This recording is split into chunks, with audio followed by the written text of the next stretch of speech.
You might think you know Psylocke, but here are 12 facts you may not have known about the X-Men psychic purple hair bathing suit ninja. Psylocke was the creation of Chris Claremont and Herb Trimpe, first appearing in Captain Britain number 8 in 1976. That series was only published in the UK, however, and her first appearance in US comics didn't come until 10 years later, in New Mutants Annual number 2 in 1986.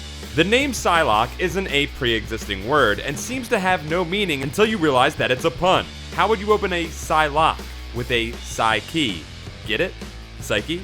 As in the human mind, soul, or spirit? It's not a great pun, but it's the one we have. Long before she was assigned that amazing lock and key pun codename, Psylocke is Betsy Braddock, twin sister of Brian Braddock, Captain Britain of Earth 616, the regular Marvel comic Earth. Betsy originally had blonde hair like Brian, but later dyes it purple, which would become her signature look. When Betsy is first introduced, she is a pilot for charter planes, albeit one with psychic abilities. When she returns to Captain Britain stories in 1977, she is reintroduced as a professional model. She has changed careers once again by 1983 when she is a member of Strike, a fictional counter-terrorism and spy agency that deals with superhuman threats. Following an earth-shattering event known as Jasper's Warp, Brian Braddock decides to take a hiatus from being Captain Britain and travel the world. While he is on this hiatus, Betsy adopts the mantle of Captain Britain herself until she is blinded by the villain Slaymaster. Brian learns of this through his twin's telepathic link, kills Slaymaster, and resumes his role as Captain Britain. Betsy would remain blind for some time, creating for herself a facsimile of eyesight by seeing telepathically through others' eyes. Her sight is restored, however, when the otherworldly TV executive Mojo gives her robot eyes, and also the name Psylocke. Mojo, of course, used hidden cameras in the eyes to spy on the X-Men. After losing her memory by passing through the trans-dimensional warp known as the Siege Perilous, Betsy is taken in by an evil ninja clan known as the Hand, who brainwash her and alter her physically such that she is now the purple-haired East Asian ninja that we all recognize from Jim Lee comics. It was after this alteration that Betsy gained the ability to summon the psychic knife, which she would refer to ad nauseum as the focused totality of her telepathic powers.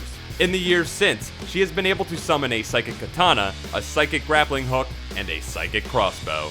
Predating the psychic knife, Psylocke's trademark iconic imagery was the butterfly-shaped aura that surrounded her face whenever she used her telepathic abilities. Much like Garfield's speech, however, it is unclear whether this effect is perceived by other characters in the comic or only by the reader.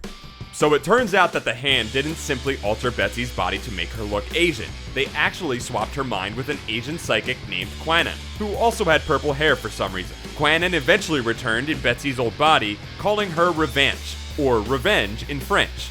But you know what, that story's pretty terrible, we're just gonna ignore that one. While Psylocke's best known power is her telepathy, after an attack by Sabretooth, Psylocke was gravely injured and healed by a liquid from a dimension called the Crimson Dawn.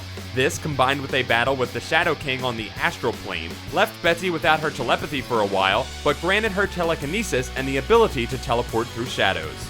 Over the years, Psylocke has been in a number of notable romantic relationships, including fellow Strike operative Tom Lennox, and fellow X-Men Archangel, Thunderbird 2, and Phantom X. She also had a long-standing, not quite requited crush on Cyclops, and a kind of creepy May-December flirtation with New Mutant Doug Ramsey. That's it for this episode of You Think You Know Comics. Don't forget to like this video, subscribe to Comics Alliance for more comic facts, and check out comicsalliance.com for more comic awesomeness.